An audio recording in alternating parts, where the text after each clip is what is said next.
मित्रों, आइए सुनते हैं भगवान भोलेनाथ की एक और दुर्लभ कथा, जिसको पूरा सुनने मात्र से ही सारे दुख समाप्त हो जाते हैं। जो भी भक्त इस कथा को सच्चे मन से ध्यानपूर्वक सुनते हैं, उनके सभी बिगड़े काम बनेंगे लगते हैं और वे हर परेशानी से जल्द ही बाहर आ जाते हैं। एक छोटे से गांव में एक गरीब ब्राह्मण हरिदेव अपनी पत्नी सत्यवती और बेटे वेद प्रकाश के साथ रहता था। हरिदेव बहुत ही भोले और धार्मिक इंसान थे। वह हर रोज नियम से पास के शिव मंदिर जाकर भगवान शिव को जल चढ़ाते और पूजा करते, लेकिन सत्यवती को यह सब पसंद नहीं था। कभी वह भी बहुत बड़ी शिव भक्त थी, व्रत करती, उपवास करती, पूजा पाठ में लगी रहती, पर अब हालात कुछ और थे। सत्यवती को लगता था कि उसने और उसके पति ने सारी उम्र भगवान की भक्ति की, लेकिन गरीबी कभी नहीं गई। हरिदेव जब जवान थे तब गांव-गांव घूमकर सुनाते थे और पूजा करके जो भी दक्षिणा मिलती उसी से घर चलता था। लेकिन अब वह बूढ़े हो गए थे और बीमारी ने भी घेर लिया था। उनका बेटा वेद प्रकाश गुरुकुल में पढ़ाई कर रहा था। अब घर की हालत बहुत खराब हो गई थी, खाने तक को नहीं बचता था। सत्यवती मन ही मन दुखी रहने लगी। वह सोचती, मैंने इतना पूजा पाठ किया, व्रत रखे, शिवजी से मन्नतें मांगी, लेकिन हमारे दुख कभी खत्म नहीं हुए। धीरे धीरे उसने भगवान से भरोसा उठाना शुरू कर दिया और अब वह खुद भी पूजा नहीं करती थी। ऊपर से हरिदेव को भी रोकने लगी। कहने लगी, पंडित जी, पूरी जवानी शिवजी की सेवा में निकाल दी, लेकिन बदले में गरीबी और दुख ही मिला। अब तो खाने के भी लाले हैं, फिर भी आप रोज शिवलिंग पर जल चढ़ाते हो, अब क्या मिलेगा शिवजी से? हरिदेव चुपचाप उसकी बातें सुनते, लेकिन उनके दिल में भगवान शिव के लिए अटूट श्रद्धा थी। कुछ समय बाद वेद प्रकाश अपनी पढ़ाई पूरी करके घर लौट आया। अब वह बड़ा हो गया था और माता पिता की सेवा करने लगा। एक दिन की बात है, वेद प्रकाश अपने पिता के साथ मंदिर में बैठा हुआ था। वहां वह शिव भक्तों को भगवान शिव की कथा सुनाने लगा। उसने कहा, जो भी श्रद्धा से भगवान शिव की कथा सुनता है, उसकी हर मनोकामना भोलेनाथ पूरी करते हैं। उसी समय उस राज्य का राजा विक्रमसेन मंदिर में पूजा करने आया था। उसने वेद प्रकाश की बातें सुनी। उसे वेद प्रकाश की बातों में सच्चाई और श्रद्धा दिखाई दी। राजा विक्रमसेन ने उसी समय वेद प्रकाश को राजमहल बुलाया और अपनी बेटी राजकुमारी सुरभि को कथा सुनाने के लिए उसे राजकीय पुजारी के रूप में नियुक्त कर दिया। अब तो वेद प्रकाश हर दिन राजमहल जाकर राजकुमारी सुरभि को कथा सुनाने लगा। वहां से जो भी दक्षिणा मिलती उसी से वह अपने माता पिता का पालन पोषण करने लगा। प्रिय भक्तों, धीरे धीरे अब उसके घर में थोड़ा थोड़ा धन आने लगा था, लेकिन फिर भी सत्यवती प्रसन्न नहीं थी। उसने एक दिन कहा, मुझे अपने बेटे के भविष्य की चिंता सता रही है। हमारा तो जैसे तैसे जीवन कट गया, लेकिन मेरे बेटे की जिंदगी तो अभी शुरू हुई है। हमारे पास इतना धन नहीं कि उसके जीवन में कभी काम आ सके, और हमारे बाद उसका क्या होगा? वह आगे बोली, लगता है हमारी भक्ति और पूजा पाठ का फल तो कभी मिलेगा ही नहीं। क्या भोलेनाथ को मेरा दुख नहीं दिखता? मेरा बेटा जो कुछ भी राजा के महल से लाता है, उससे जैसे तैसे घर चलता है, पेट भरता है, लेकिन जरूरतें तो और भी होती हैं। वह सब कैसे पूरी होंगी? क्या भगवान ने अपनी आंखें हमसे फेर ली हैं? क्या मेरे बेटे को भी हमारी ही तरह गरीबी में जीवन बिताना होगा? हरिदेव और सत्यवती की यह करुण पुकार जब कैलाश पर्वत पर माता पार्वती ने सुनी तो वे चिंतित हो उठीं। उन्होंने भगवान शिव से कहा, हे देवों के देव महादेव, आप तो अंतर्यामी हैं, फिर भी आप इन भक्तों की इतनी लंबी परीक्षा क्यों ले रहे हैं? यह ब्राह्मण हरिदेव तो आपका सच्चा और परम भक्त है। कृपया अब इसके दुखों का अंत कीजिए प्रभु, नहीं तो कहीं ऐसा न हो कि यह आपके प्रति विश्वास ही खो दे और पूजा पाठ से दूर हो जाए। अगर ऐसे ही चलता रहा तो फिर कौन आपकी पूजा करेगा? पार्वती जी की यह बात सुनकर भगवान शिव मुस्कुराए और बोले, देवी, आप बिल्कुल चिंता न करें। मैंने तो पहले ही उसके भाग्य को जागृत कर दिया है। अब समय आ गया है कि हम दोनों साथ में माता लक्ष्मी और भगवान विष्णु को लेकर उस ब्राह्मण के घर चलें। मेरी कृपा के साथ साथ अब वह ब्राह्मण दंपत्ति भगवान विष्णु और माता लक्ष्मी की कृपा के भी पात्र बन चुके हैं, क्योंकि इन दोनों पति पत्नी ने हमेशा हम सभी की एक साथ पूजा की है। हे देवी, अब हमें पृथ्वी लोक पर जाकर लीला करनी होगी। ऐसा कहकर भगवान शिव माता पार्वती को साथ लेकर नंदी पर सवार हुए और बैकुंठ लोक पहुंचे। वहां भगवान विष्णु शेषनाग की सैया पर विराजमान थे। भगवान शिव ने भगवान विष्णु से कहा, भाई, अब पृथ्वी लोक पर चलने का समय आ गया है। यह सुनकर भगवान विष्णु ने माता लक्ष्मी से कहा, हे देवी, अब हमें भी चलना होगा। हमारे भक्त का बुलावा आ गया है। अब क्या था, चारों देवी देवता, भगवान शिव, माता पार्वती, भगवान विष्णु और माता लक्ष्मी साधु और साध्वी का वेश धारण कर पृथ्वी लोक पर हरिदेव के घर पहुंचे। वे दरवाजे पर आकर अलख निरंजन पुकारने लगे। घर के अंदर से वह बूढ़े ब्राह्मण हरिदेव बाहर आए। उन्होंने देखा कि दरवाजे पर 4 साधु साध्वी खड़े हैं, तो उन्होंने हाथ जोड़कर उन्हें प्रणाम किया। तब उन साधु रूपी भगवानों ने कहा, हे ब्राह्मण देव, आज रात हम आपके घर ही विश्राम करना चाहते हैं। यह सुनकर वेद प्रकाश ने आदर से कहा, हे महाराज, हमारे घर में जो कुछ भी हमें राजमहल से दक्षिणा में मिलता है, उसी से ही हम तीनों का भोजन चलता है। हम बहुत ही साधारण जीवन जीते हैं, इसलिए मैं सिर्फ एक समय का भोजन ही करा सकता हूं। तब उन साधु वेशधारी भगवान शिव ने वेद प्रकाश को एक बर्तन देते हुए कहा, वेद प्रकाश, आज तुम यह दाल भात इस बर्तन में बनाओ। इससे हम सभी के लिए दोनों समय का भोजन बन जाएगा। इस प्रकार उस बर्तन में बने भोजन से दोनों समय के खाने की व्यवस्था हो गई। इतना भोजन बना कि सभी ने दोनों समय पेट भरकर भोजन किया। अगले दिन सुबह जब वेद प्रकाश मंदिर जाने के लिए तैयार हुआ, तो साधु वेशधारी भगवान शिव ने उससे पूछा, हे पुत्र, तुम कहां जा रहे हो? वेद प्रकाश ने हाथ जोड़कर उत्तर दिया, हे साधु महाराज, मैं राजमहल जा रहा हूं। वहां राजकुमारी को कथा सुनाता हूं। यह मेरा रोज का नियम है। तब साधु बोले, आज तुम कथा सुनाने के बाद राजकुमारी से यह पूछना कि वह किस इच्छा की पूर्ति के लिए रोज कथा सुनती है। अब वेद प्रकाश राजमहल पहुंचा और राजकुमारी सुरभि को कथा सुनाने के बाद नम्रता से पूछा, हे राजकुमारी, मैं आपको रोज कथा सुनाता हूं। कृपया बताएं कि आप इन कथाओं को किस उद्देश्य से सुनती हैं।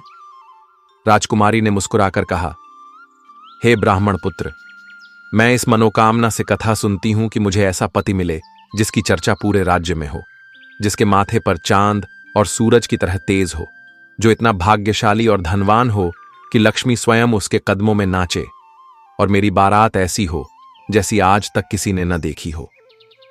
प्रिय भक्तों, जब वेद प्रकाश घर वापस आया तो उसने राजकुमारी की कही सारी बातें साधु को बता दी।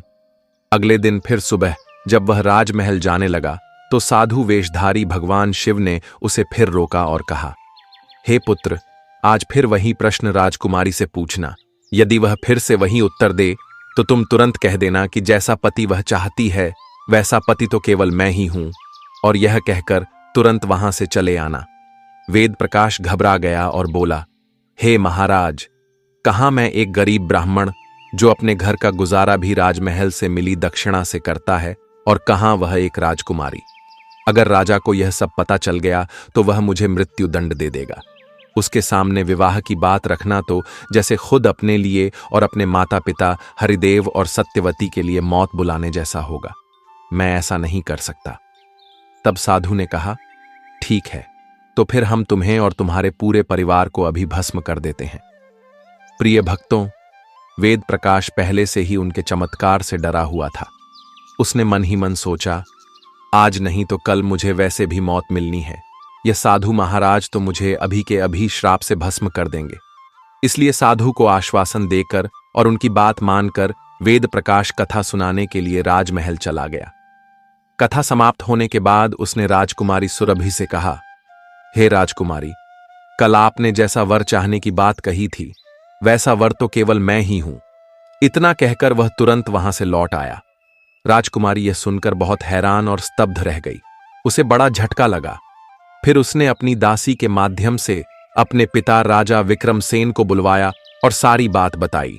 राजा ने जब यह सुना तो राजकुमारी को आश्वासन दिया कि उसे दंड जरूर मिलेगा। उन्होंने तुरंत अपने मंत्रियों को बुलाकर इस विषय में विचार विमर्श शुरू किया। एक मंत्री ने कहा, महाराज, उसने जो किया है वह अपराध फांसी योग्य है, परंतु वह एक ब्राह्मण है। यदि उसे फांसी दी गई तो ब्रह्महत्या का पाप आपके सिर आएगा। कुछ ऐसा उपाय करना चाहिए जिससे वह दंडित भी हो जाए और आपको पाप भी न लगे। काफी सोच विचार के बाद यह तय किया गया कि वेद प्रकाश को विवाह का निमंत्रण भेजा जाए, लेकिन उसमें कुछ कठिन शर्तें रखी जाएं। राजा ने वह शर्तों वाला पत्र लिखवाकर अपने सेवक के हाथ हरिदेव के घर भिजवाया। उधर वेद प्रकाश जब घर पहुंचा तो उसने साधु महाराज, जो वास्तव में भगवान शिव और भगवान विष्णु थे, से कहा, हे साधु महाराज, मैंने जैसे ही आपकी बताई बात राजकुमारी से कही, वह तुरंत क्रोधित हो गई। अब जल्दी ही फांसी का आदेश भी आ सकता है। उसी समय राजा का सेवक निमंत्रण पत्र लेकर वहां पहुंच गया। साधु वेशधारी भगवानों ने उसे आदरपूर्वक बिठाया और वेद प्रकाश से कहा कि वह पत्र पढ़कर सुनाए। प्रिय भक्तों, पत्र में लिखा था, हे ब्राह्मण पुत्र, हमें तुम्हारा विवाह प्रस्ताव स्वीकार है, लेकिन हमारी कुछ शर्तें हैं। यदि तुमने ये शर्तें पूरी कर दी तो हम अपनी पुत्री सुरभि का विवाह तुमसे कर देंगे, लेकिन यदि तुम कोई भी शर्त पूरी नहीं कर पाए तो तुम्हें और तुम्हारे पूरे परिवार को फांसी दी जाएगी। शर्तें इस प्रकार थीं। पहली शर्त, बारात के लिए जितने भी तंबू और बारात घर बनाए गए हैं वे सभी पूरी तरह से भरे होने चाहिए, कोई भी तंबू खाली नहीं रहना चाहिए। दूसरी शर्त, बारातियों के सत्कार के लिए जो भी पकवान और भोजन बनाया जाएगा वह सब पूरी तरह उपयोग में आ जाना चाहिए, कुछ भी बचना नहीं चाहिए। तीसरी शर्त, बारात ऐसी अद्भुत होनी चाहिए जिसकी चर्चा पूरे नगर में हो। अगर किसी भी शर्त की पूर्ति नहीं हुई तो बारात में शामिल सभी बारातियों को भी फांसी दी जाएगी। ऐसा पत्र पढ़ते ही वेद प्रकाश तो डर के मारे कांपने लगा। उसे इस प्रकार डरा हुआ देखकर भगवान शिव जी ने कहा, पुत्र, तुम डरो मत। नौकर को भोजन कराकर पत्र का उत्तर देकर विदा कर दो और पत्र में लिख दो कि हे महाराज, आप विवाह की तैयारी कीजिए, हम निश्चित समय पर बारात लेकर आ रहे हैं। नौकर को भोजन में दाल भात परोसा गया तो नौकर की थाली में चमत्कारिक रूप से 36 प्रकार का भोजन बन गया। विदाई में साधुओं ने, जो कि भगवान शिव जी और श्री हरि विष्णु थे, उस नौकर को मुट्ठी भर धूनी की राख उसके पत्र में रखकर विदा कर दिया। आगे जाकर नौकर ने मुट्ठी खोलकर देखा तो वह हैरान रह गया कि वह राख नहीं बल्कि हीरे मोती हैं। वह बहुत ही प्रसन्न हुआ। उसने जाकर राजा को वह पत्र दे दिया। राजा ने पत्र पढ़ा जिसमें उसकी सारी शर्तें स्वीकार की गई थीं। अब तो राजा हैरान रह गया। सोचने लगा कि वह गरीब ब्राह्मण किसके विश्वास पर ऐसा कर रहा है। क्या कोई दुश्मन राजा उसका साथ दे रहा है? क्योंकि वह तो बहुत गरीब है।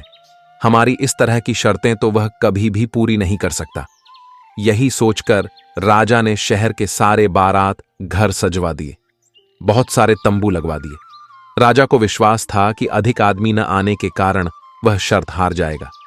उधर वेद प्रकाश अपनी बारात में चलने के लिए जिसे भी कहता वही उसे यह कहकर मना कर देता कि नहीं, तुम्हारा तो अंत समय नजदीक आ गया है और हम बारात में तुम्हारे साथ मरने के लिए भला क्यों जाएं।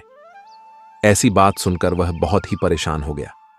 विवाह वाले दिन वेद प्रकाश को परेशान देखकर भगवान शिव जी ने कहा, पुत्र, आज तुम्हारा विवाह है, तुम परेशान हो रहे हो, तैयार होकर चलो हमारे साथ।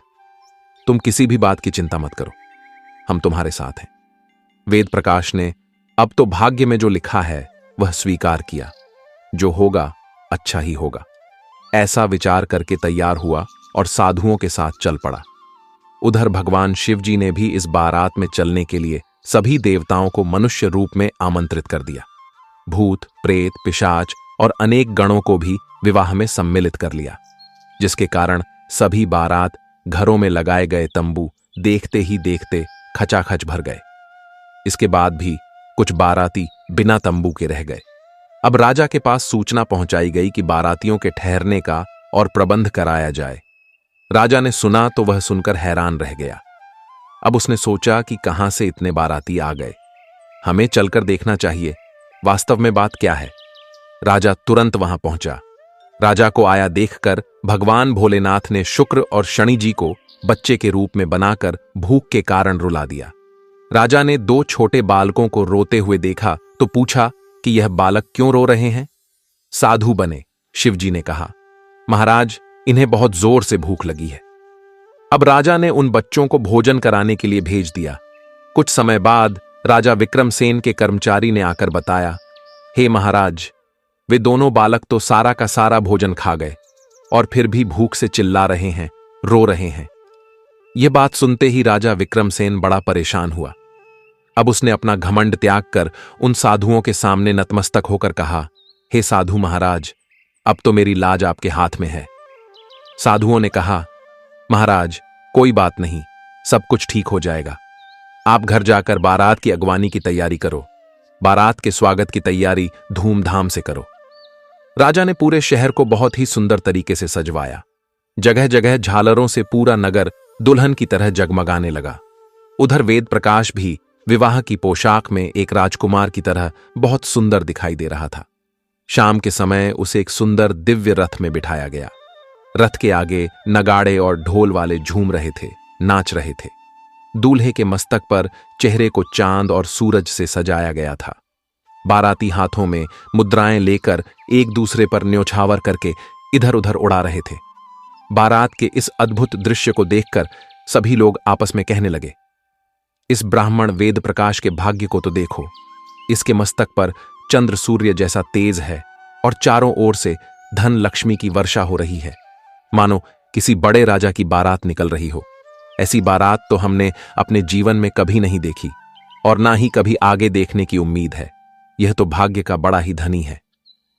प्रजा के मुख से इस प्रकार की बातों को सुनकर माता पार्वती ने भगवान शिव से कहा, प्रभु, आप सब पर कृपा करते हैं, उनके लिए तो अन्न धन के भंडारे खोल देते हैं। भोलेनाथ ने कहा, हे देवी, जो भक्त मेरी पूरी श्रद्धा और भक्ति से पूजा करते हैं, मुझ पर अटूट विश्वास रखते हैं, मैं उन्हें उनकी पूजा का फल अवश्य देता हूं। उन्हें तभी तक दुख झेलना पड़ता है जब तक उनके पाप कर्म समाप्त नहीं हो जाते। जैसे ही पुण्य कर्म उदय होते हैं, उनके भाग्य के द्वार खुल जाते हैं और जो भक्त भगवान की इन कथाओं को सुनते हैं, उन्हें भी राजकुमारी की तरह फल मिलता है। राजकुमारी सुरभि ने प्रतिदिन भगवान की कथाएं सुनी।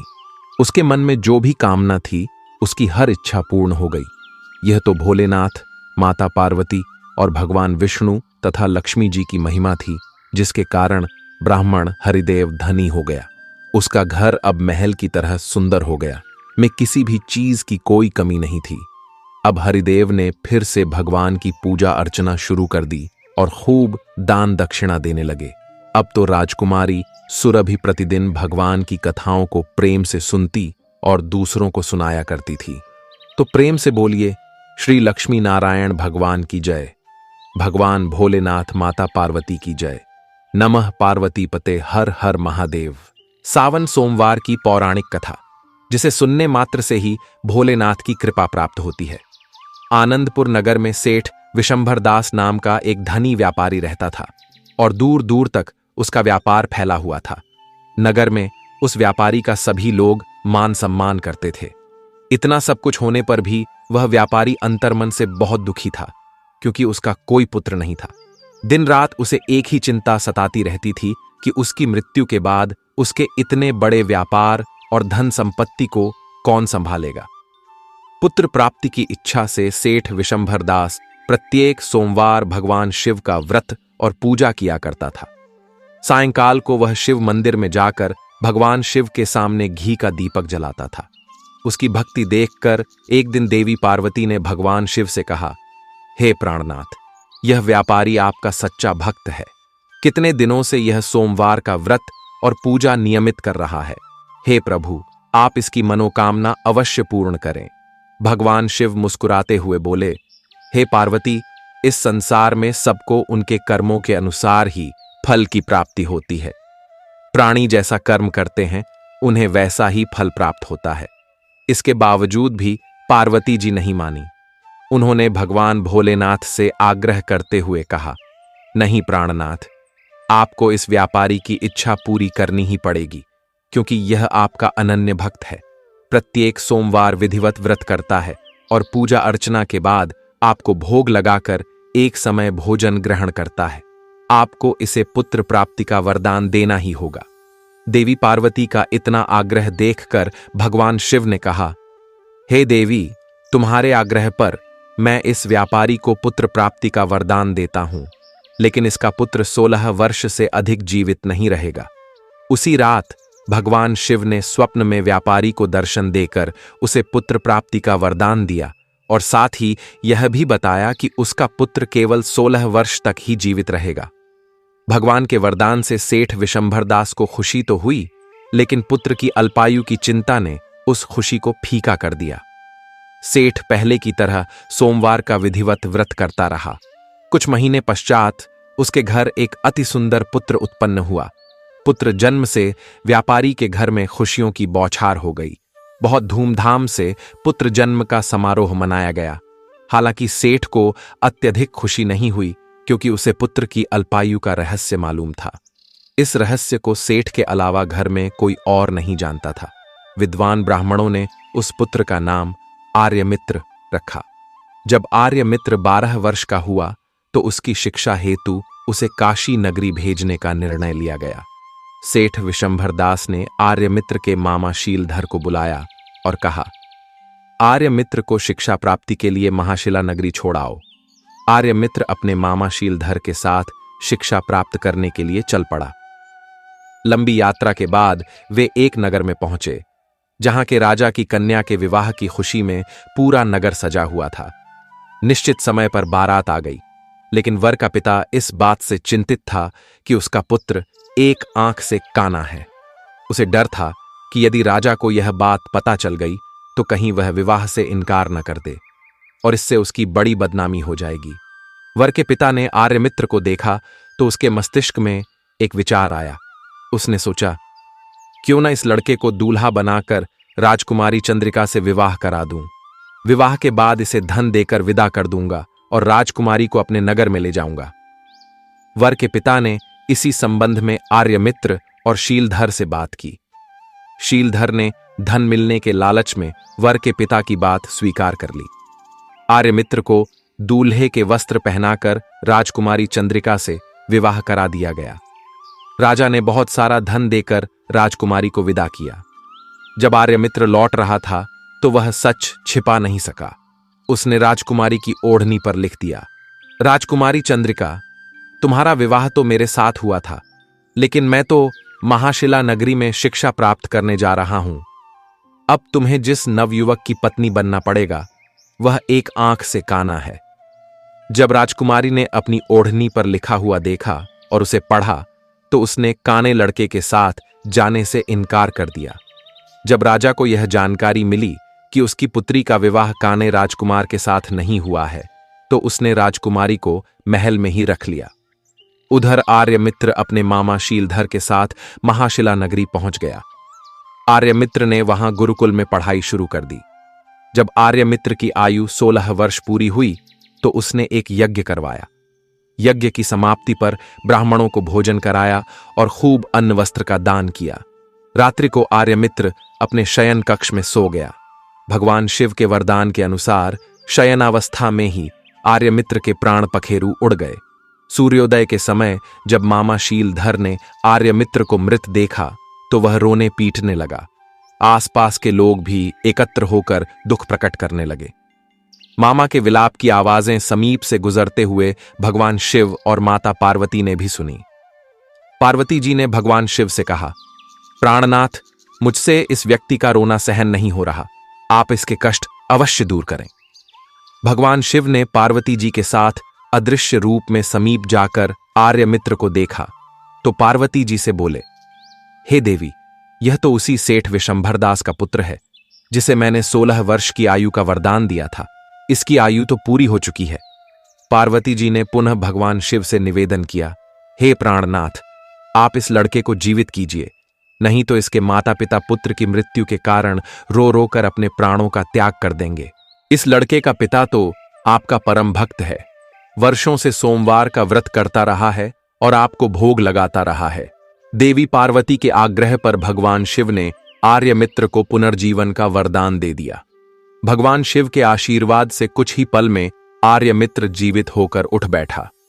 शिक्षा पूर्ण करने के बाद आर्यमित्र अपने मामा शीलधर के साथ आनंदपुर नगर की ओर चल पड़ा।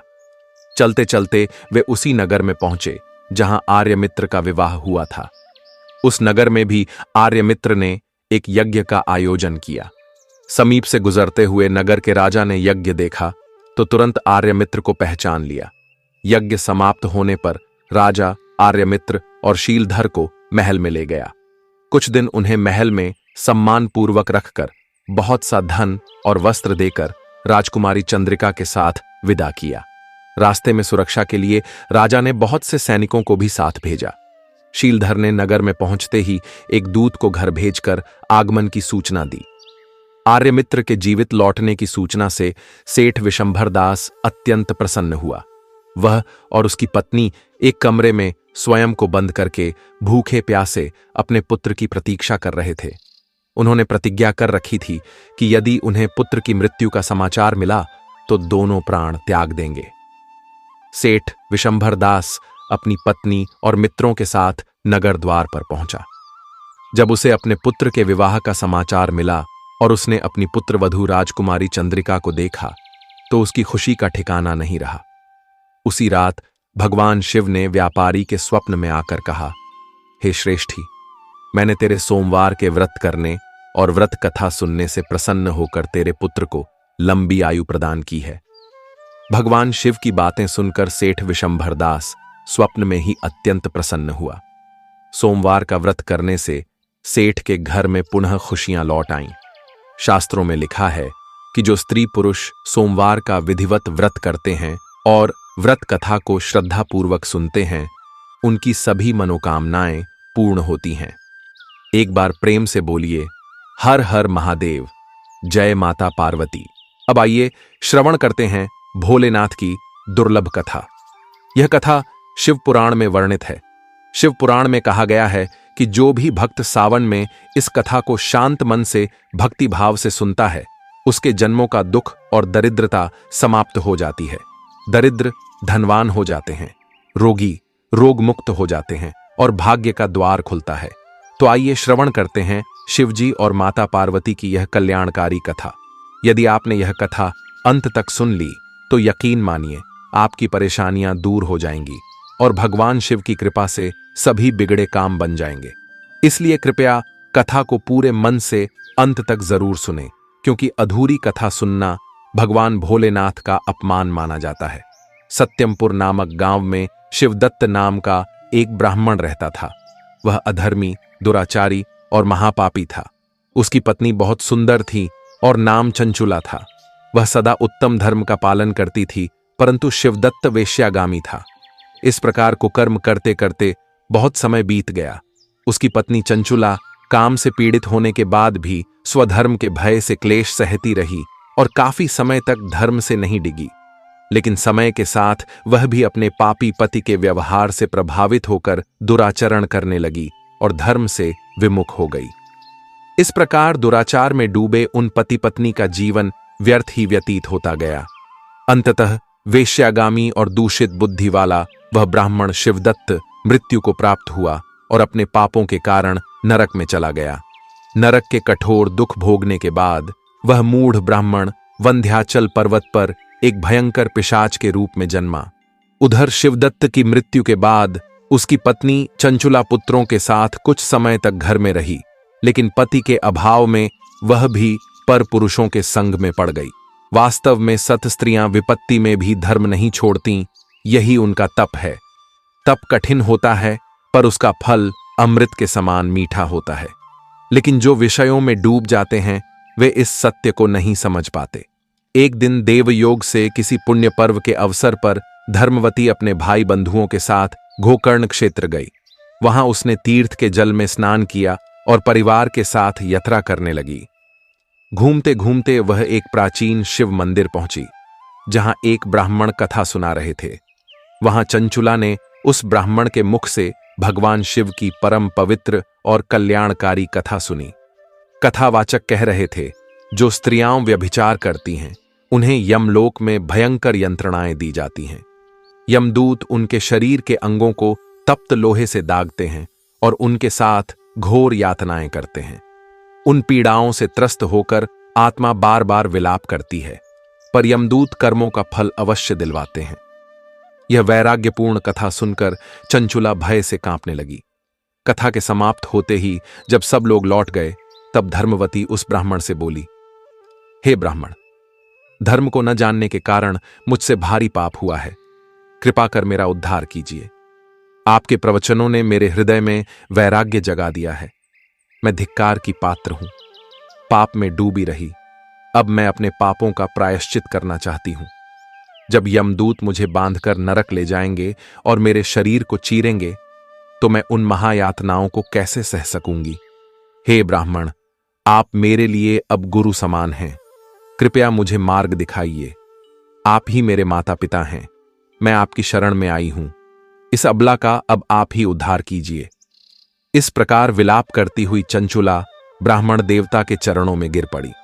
तब ब्राह्मण ने उसे कृपापूर्वक उठाया और बोले, नारी, तुम सौभाग्यशाली हो कि भगवान शंकर की कृपा से तुमने वैराग्यपूर्ण शिव पुराण की कथा सुनकर समय रहते अपनी गलती का एहसास कर लिया है। तुम डरो मत और भगवान शिव की शरण में जाओ। उनकी कृपा से तुम्हारे सभी पाप नष्ट हो जाएंगे। मैं तुम्हें भगवान शिव की कथा सहित वह मार्ग बताऊंगा जिसके द्वारा तुम्हें सुख देने वाली उत्तम गति प्राप्त होगी। शिव कथा सुनने से तुम्हारी बुद्धि शुद्ध हो गई है, तुम्हें पश्चाताप हुआ है और तुम्हारे मन में वैराग्य उत्पन्न हुआ है के लिए सबसे बड़ा प्रायश्चित होता है। पश्चाताप ही पापों का शोधन करता है, इससे ही पापों की शुद्धि होती है। सत्पुरुषों के अनुसार पापों की शुद्धि केवल सच्चे पश्चाताप से ही संभव है। जो मनुष्य अपने कुकर्मों के लिए पश्चाताप नहीं करता, वह कभी उत्तम गति को प्राप्त नहीं कर सकता, परंतु जिसे अपने बुरे कर्मों पर हार्दिक पश्चाताप होता है, वह निश्चित ही उत्तम गति का भागी होता है। इसमें कोई शक नहीं। शिव पुराण की कथा सुनने से अंतःकरण शुद्ध होता है और मन निर्मल हो जाता है। शुद्ध चित्त में ही भगवान शिव और पार्वती का वास होता है। वह शुद्ध आत्मा सदा शिव के पद को प्राप्त करता है। इस कथा का श्रवण सभी मनुष्यों के लिए कल्याणकारी है, अतः इसकी आराधना और सेवा करनी चाहिए। यह कथा भवबंधन रूपी रोग का नाश करने वाली है। भगवान शिव की कथा सुनकर हृदय में उसका मनन करना चाहिए। इससे चित्त की शुद्धि होती है और जब चित्त शुद्ध होता है, तब ज्ञान और वैराग्य के साथ महेश्वर की भक्ति अवश्य प्रकट होती है। उनके अनुग्रह से दिव्य मुक्ति प्राप्त होती है। जो मनुष्य माया के प्रति आसक्त है, वह इस संसार बंधन से मुक्त नहीं हो सकता। हे ब्राह्मण पत्नी, तुम अन्य विषयों से अपने मन को हटाकर भगवान शंकर की इस परम पावन कथा को सुनो। इससे तुम्हारे चित्त की शुद्धि होगी और तुम्हें मोक्ष की प्राप्ति होगी। जो मनुष्य निर्मल हृदय से भगवान शिव के चरणों का चिंतन करता है, उसकी एक ही जन्म में मुक्ति हो जाती है। यह कहकर ब्राह्मण मौन हो गए। उनका हृदय करुणा से भर उठा और वे ध्यान में मग्न हो गईं। ब्राह्मण का यह उपदेश सुनकर चंचुला के नेत्रों में आनंद के आंसू छलक पड़े। वह हर्ष से भरकर ब्राह्मण देवता के चरणों में गिर गई और हाथ जोड़कर बोली, मैं कृतार्थ हो गई। हे ब्राह्मण, आप शिव भक्तों में श्रेष्ठ हैं। आप धन्य हैं। आप परमार्थदर्शी हैं और सदा परोपकार में लगे रहते हैं। हे मुनिवर, मैं नरक के समुद्र में डूब रही थी। कृपा कर मेरा उद्धार कीजिए। जिस पौराणिक और अमृत के समान सुंदर शिव पुराण कथा की बात आपने की, उसे सुनकर ही मेरे मन में वैराग्य उत्पन्न हुआ है।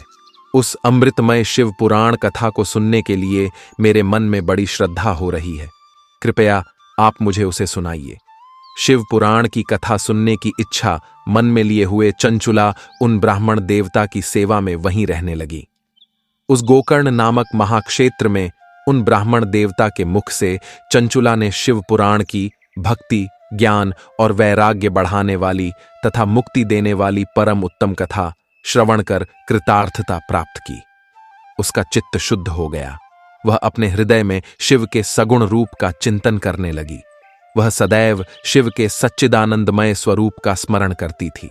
तत्पश्चात जब उसका समय पूर्ण हुआ, तो चंचुला ने बिना किसी कष्ट के अपना शरीर त्याग दिया। उसे लेने के लिए एक दिव्य विमान वहां पहुंचा। वह विमान शोभा साधनों से सुसज्जित था और शिवगणों से सुशोभित था। चंचुला उस विमान से शिवपुरी पहुंची। उसके सारे पाप धुल गए और वह दिव्यांगना हो गई।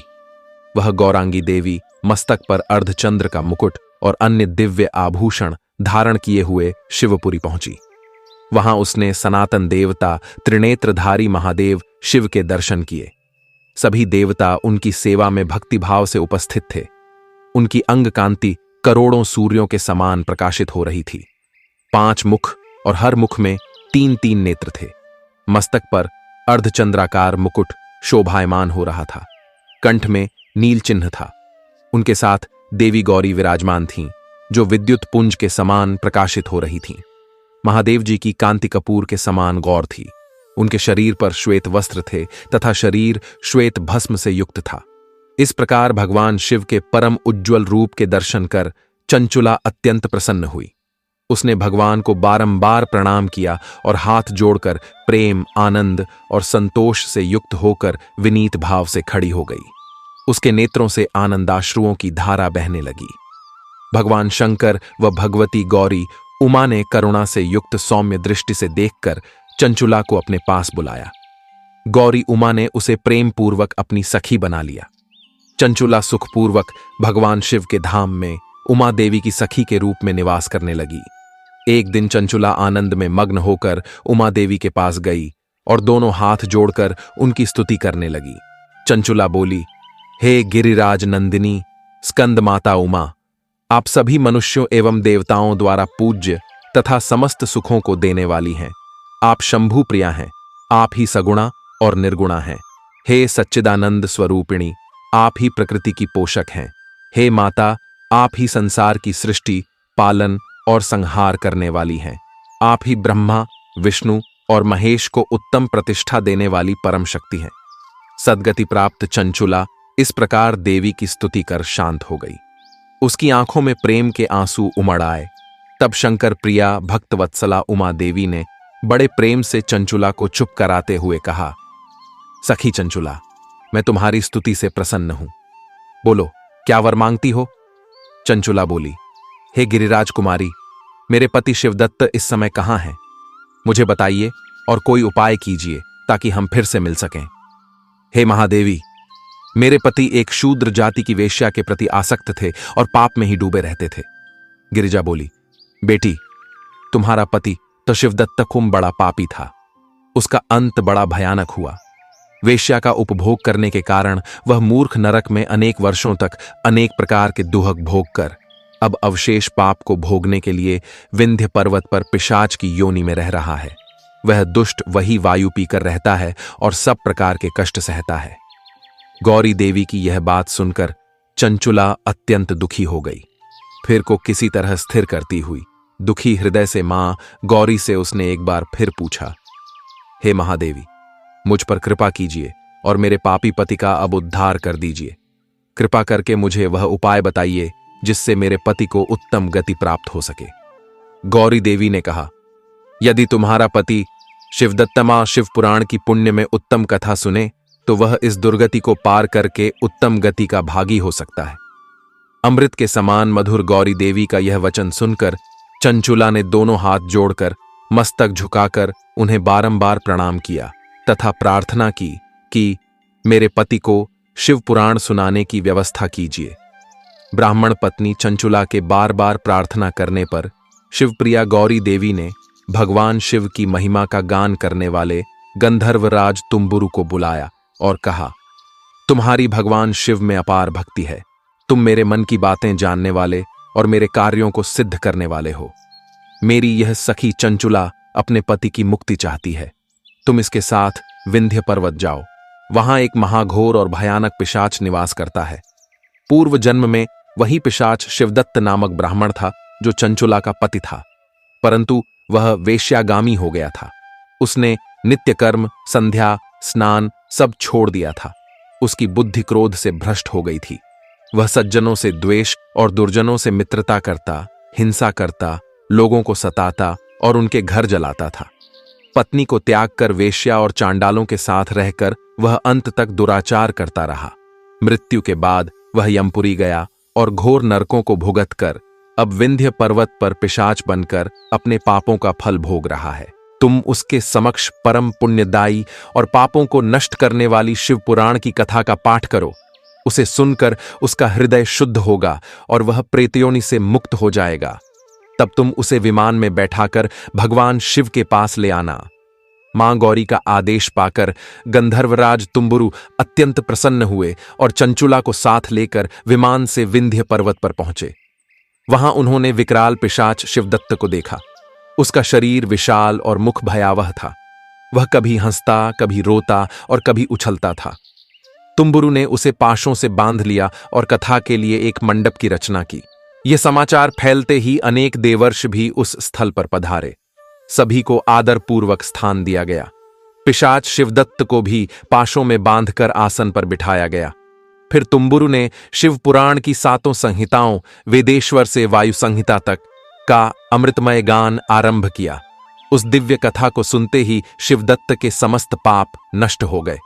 उसने पिशाच योनि त्याग दी और उसका शरीर गौर वर्ण, श्वेत वस्त्रों और आभूषणों से युक्त दिव्य स्वरूप में परिवर्तित हो गया। वह चंचुला के साथ भगवान शिव का गुणगान करने लगा। उसका यह रूप देखकर सभी चकित रह गए। कथा समाप्ति पर देवर्षिगण प्रसन्न होकर अपने धाम लौट गए। शिवदत्त अपनी पत्नी चंचुला तथा तुम्बुरु के साथ विमान में बैठकर शिवपुरी को प्रस्थान कर गया। भगवान शिव और देवी पार्वती ने उन्हें अपने पार्षद रूप में स्वीकार कर लिया। तब से वे दोनों पति पत्नी सदा के लिए शिवगणों में सम्मिलित होकर महेश्वर और गौरी देवी के श्री चरणों में अविचल भक्ति के साथ निवास करने लगे। एक बार प्रेम से बोलिए, शंकर भगवान की जय। अगर आपको यह कथा पसंद आई हो तो वीडियो को लाइक जरूर करें, कमेंट करके हर हर महादेव लिखें ताकि ये कथा अधिक से अधिक लोगों तक पहुंचे। और ऐसे ही आध्यात्मिक और दुर्लभ पुराण कथाओं के लिए चैनल को सब्सक्राइब करें। मिलते हैं अगली अलौकिक यात्रा में।